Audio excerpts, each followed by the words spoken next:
După faptă și răsplată, de Alexander Pușkin. Dramatizarea Mariela Oțoiu.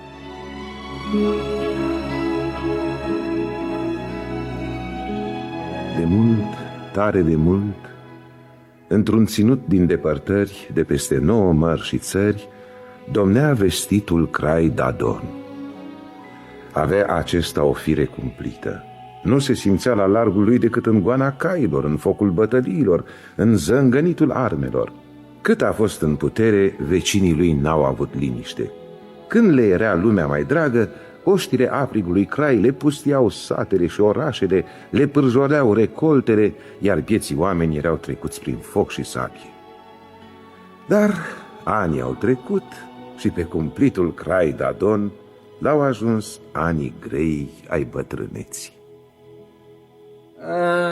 Vai de mine, vai și amar, ce zile întristate am ajuns să trăiesc.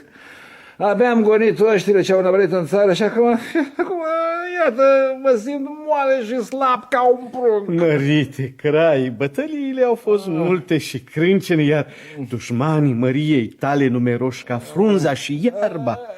Toți ne simțim istoviți. Sfetnice, la anii tinereții intram fără răgaz dintr-o bătălie într-alta. Zburam pe cai de la un hotar la celălalt și nu-mi păsa de viforniță sau ploaie, noapte sau zi, iarnă sau vară.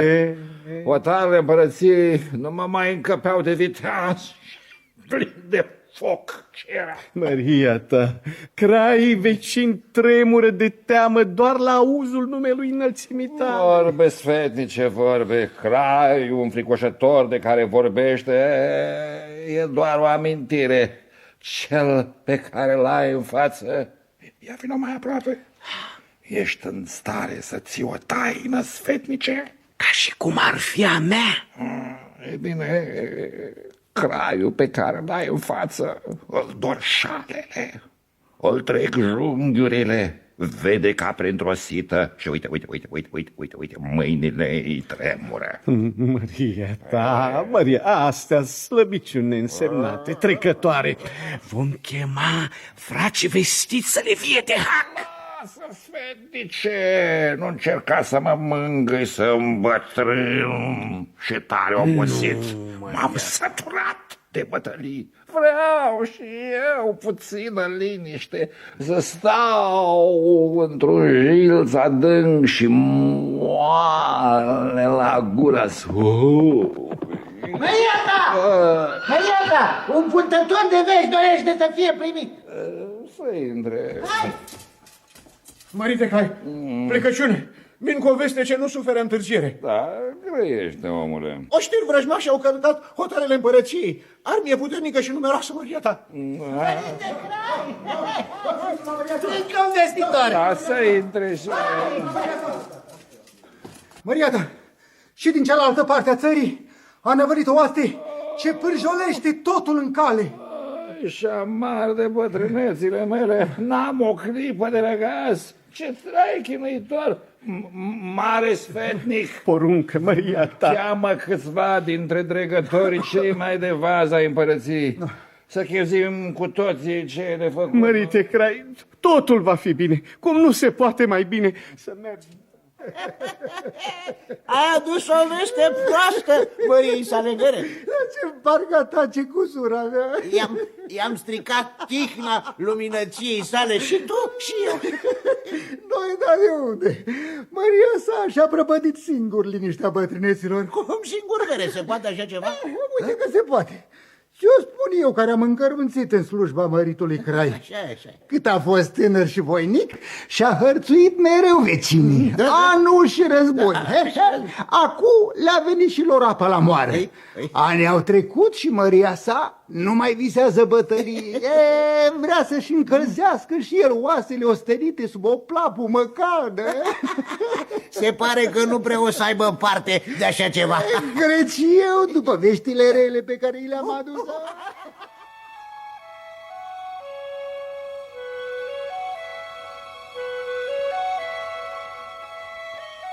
Hărțuit fără milă și răgaz de dușmani, bătrânul Crai și-a pierdut liniștea și somnul.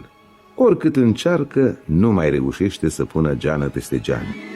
Cei mai vestiți doctori i-au preparat licori și leacuri tămăduitoare.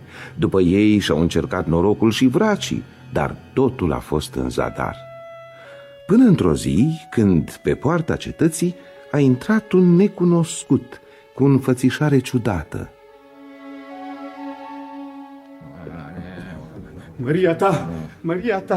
Maria ta, a sosit cititorul în stele. Cine e acela, sfetnice? E vestit, mărite Crai, toată lumea vorbește de știința lui. Se spune că are tot felul de leacuri minunate. M-am gândit că poate va reuși să-i redea luminăției tale somnul mult dorit. Somnul, spui, să fie adus aici numai decât neîntârziat. Plecăciune, înălțate și slăvite Crai, plecăciune! Am sosit la chemarea marelui sfetnic al luminăției tale. Da, marele sfetnic, bine a făcut ce a făcut. Ia, spune, ai adus leacurile?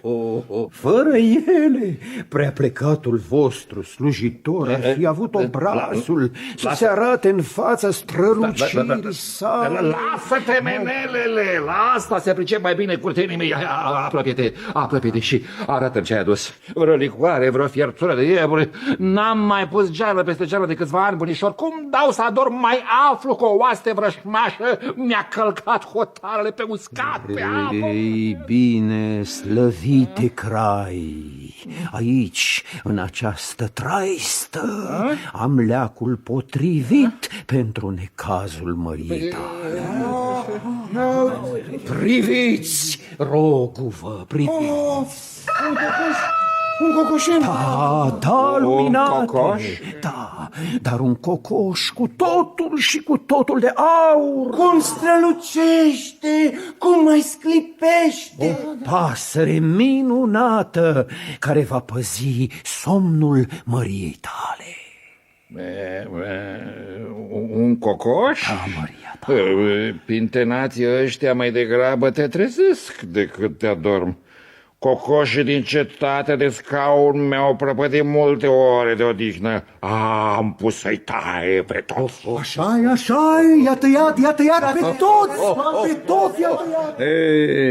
Cocoșii de rând, Maria ta, o rădăni de pus în ciorbă, pe când acesta e o pasăre minunată.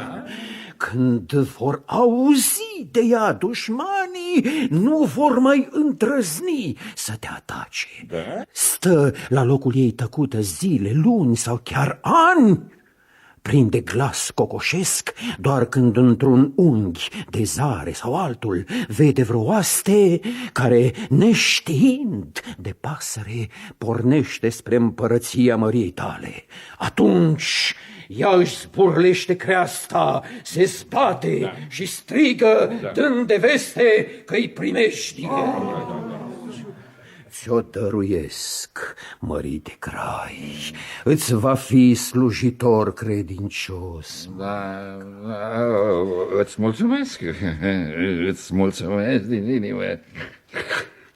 Am presit că de acum încolo voi dormi atât de bine. Maria ta, să răsplătim omul e dreptul lui. Da, desigur, să-i plătim, să-l răsplătim. Prea cinstite, am să te răsplătesc regește. Ba nu, împărătește.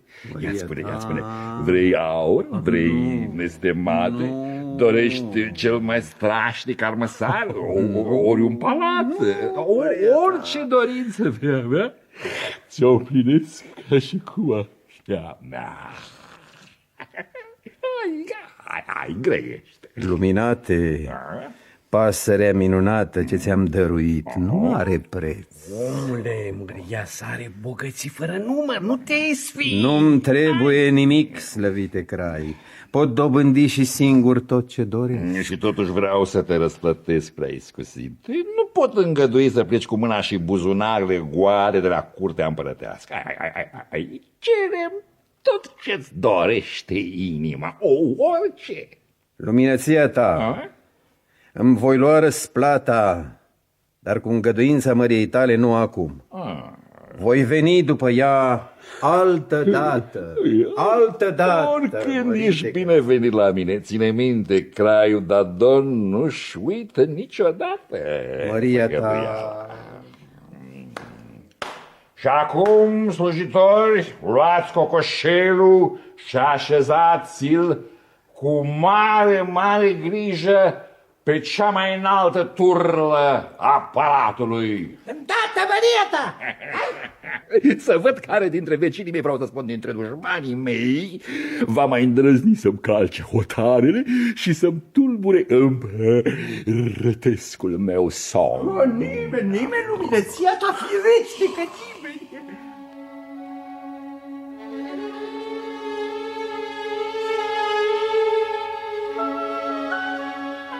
Vestea despre minunatul cocoșel de aur a trecut de mult hotarele împărăției. Acum, bătrânul Crai Dadon viețuiește în liniște și pace. În fiecare noapte doarme somn adânc. Aproape a uitat că mai există oștiri, bătălii, războaie sângeroase.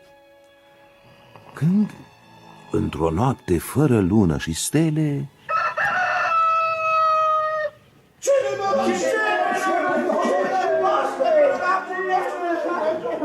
Tătuța! Tătuța! Trezește-te, Tătuța! Tătuța, n-auzi? Ce s-a întâmplat? E prăpăd, n-ai auzit? În noaptea asta cocoșul de aur a prins glas. Cocoșul? Da, cocoșelul de aur. Mai că uitasem de el. Strigă în vârful turlei și se zbate. Tătuca, am fost afară și l-am văzut cu ochii mei. Se zbuciumă cu pliți cu îndreptat spre partea de unde năvălesc dușmanii. Vin oști străine. Auzi ce turburare în cetate. Nu-i de șagă, flăcăi, tati. S-a terminat cu somnul. Noroc că am doi feciori ce au crescut ca brazii. Flăcăi, sunteți tineri, sunteți voinici. E rândul vostru să porniți la luptă. Tătucă, îngăduie să plec eu la hotar cu astea. Ba eu. Dragii mei, îmi saltă inima de bucurie când vă văd dornici de fapte mărețe. Duceți-vă, feții mei, plecați amândoi la luptă, fiecare în fruntea unei oștiri. Mulțumim, Tătucă! Să fiți vretnici și de temut, așa cum a fost și tatăl vostru. N-aveți milă și cruțare, cum n-am avut nici eu. Drum bun, feții mei!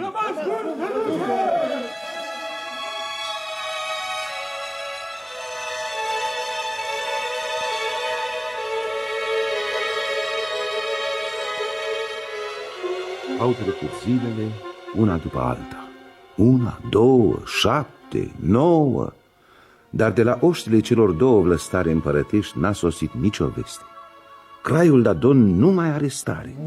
Or fi biruit feciorii lui, or fi fost înfrânți. Da. Cocoșul iar de glas și se zbate.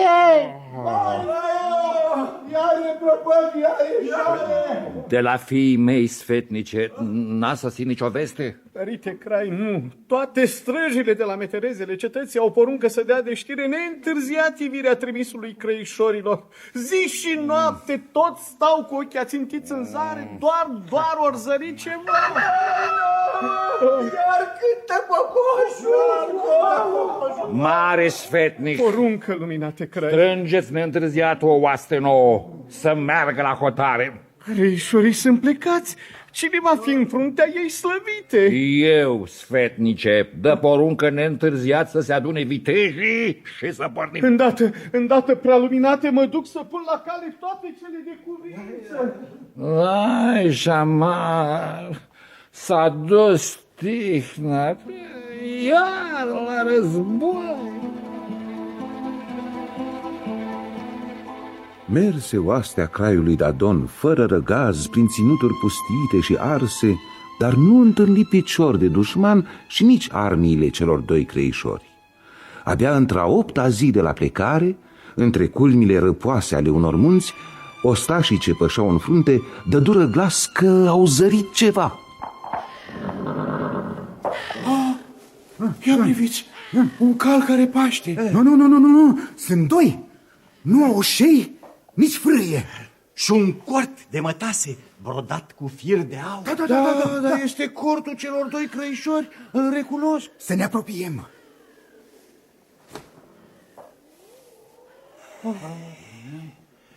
Ce liniște ciudată! Mă înfior. Priviți ce grozăvie! Ce nenorocire! Se petrece aici, o Maria știi? ta. Nu e atâta spaimă. Feciună, Maria ta. Crai, cei doi feciori ai înălțimii tale. Hai spune odată, omule, ce e cu ei?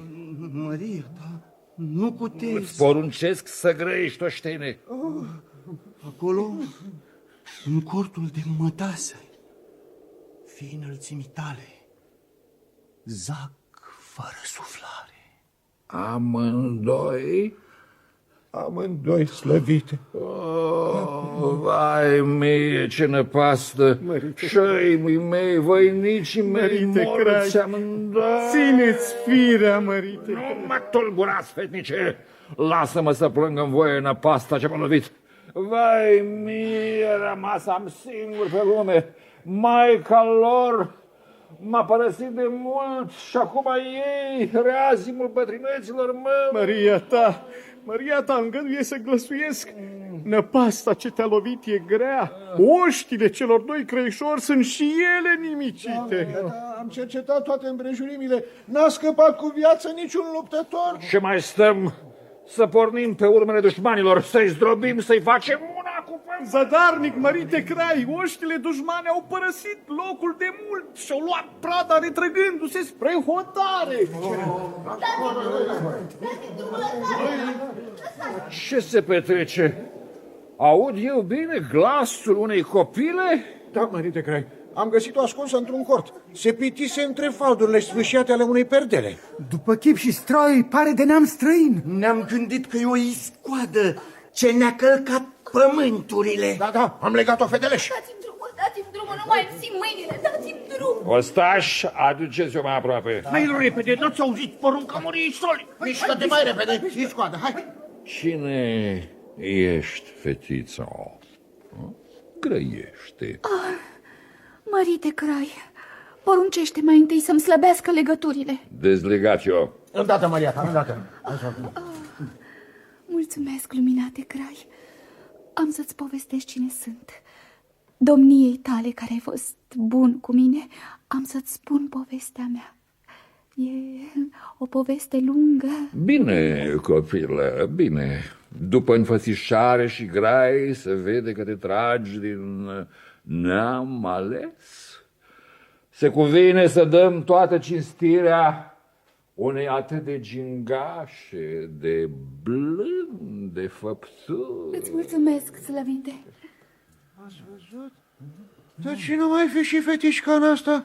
Și cum o fi ajuns aici în creierii munților? Cine știe? Și dacă e într-adevăr de neam ales, de ce ori fi lăsat-o aici oștile dușmane? Mie toată tărășenia cu fata asta nu-mi place deloc.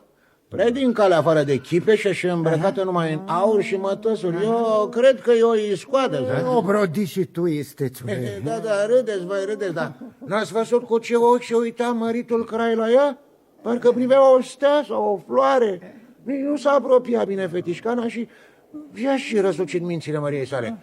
Vezi? A și uitat de bieții crăișori ce zac în cort cu spadele înfripte în piepturi și de oastea nimicită și de sărmana țară pustiită. Da, are dreptate fârtatul. Lăsați, oameni buni, lăsați. Om trăi și om vedea ce s-o alege din toată întâmplarea asta ciudată.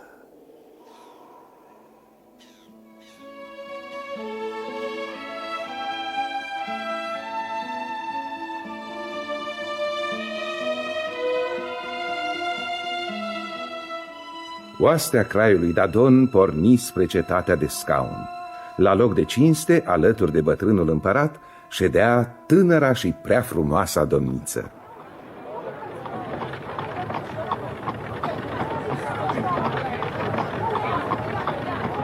Deodată, din mijlocul mulțimii de târgoveți, se ivi un bătrân cu părul alb coliliu, purtând o căciulă țubuiată, presărată cu aștri sclipitori.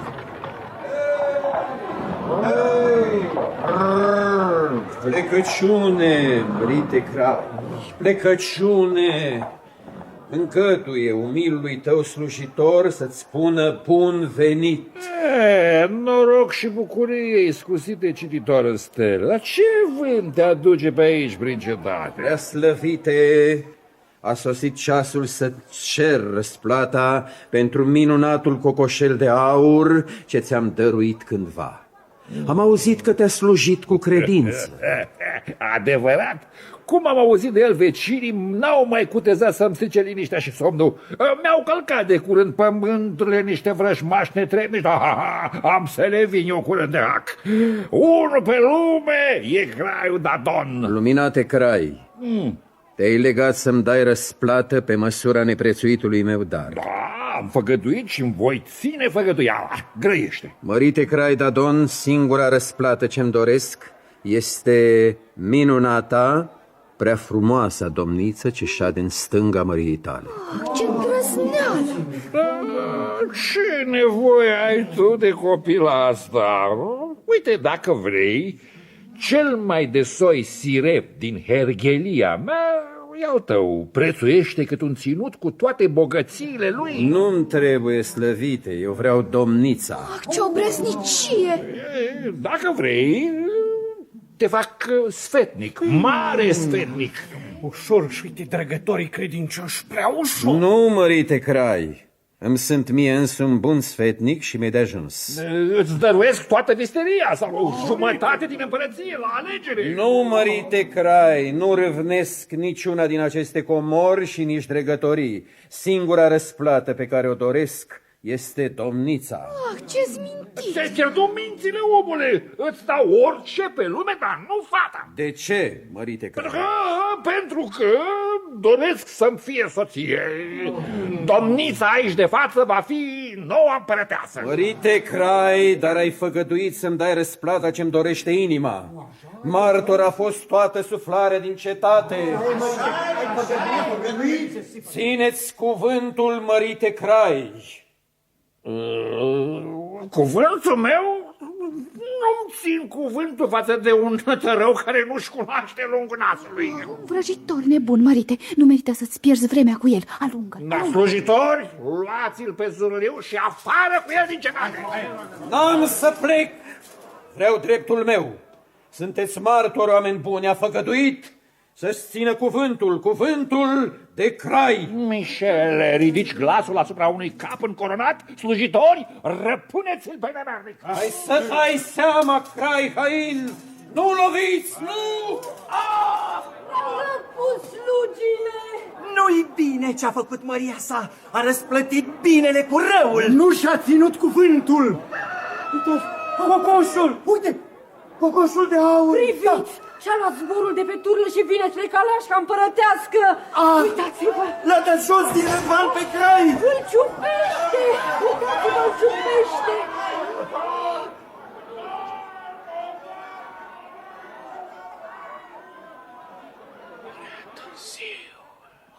Cocoșelul de aur l-a pedepsit! Aspră, dar meritată pedeapsă. Priviți-l! Priviți-l! Și-a luat zborul, se duce! O fi fost într-adevăr de aur, cum se spune? Cine știe? Oricum, pentru norodul întregii împărății, pasărea asta minunată a fost mai de preț decât tot aurul din lume.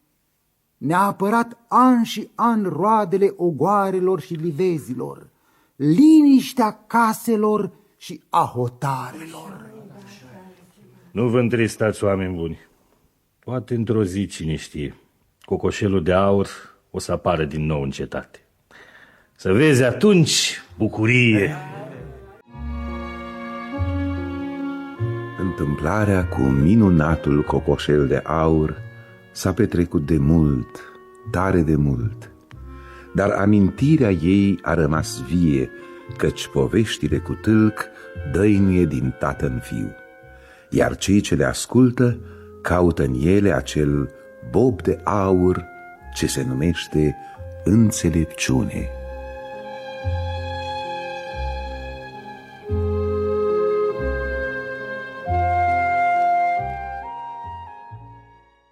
Ați ascultat După faptă și răsplată de Alexander Pușkin, dramatizarea Mariela Oțoiu. Au interpretat Mircea Albulescu, Boris Petrov, Corrado Negreanu, Mirela Gorea, Violeta Berbiuc, George Oancea, Ion Chelaru, Mihai Niculescu, Ion Arcudeanu. Regia de studio Nicolae Păsculescu. Regia muzicală Nicolae Neagoe. Regia tehnică Vasile Manta. Regia artistică Cristian Munteanu.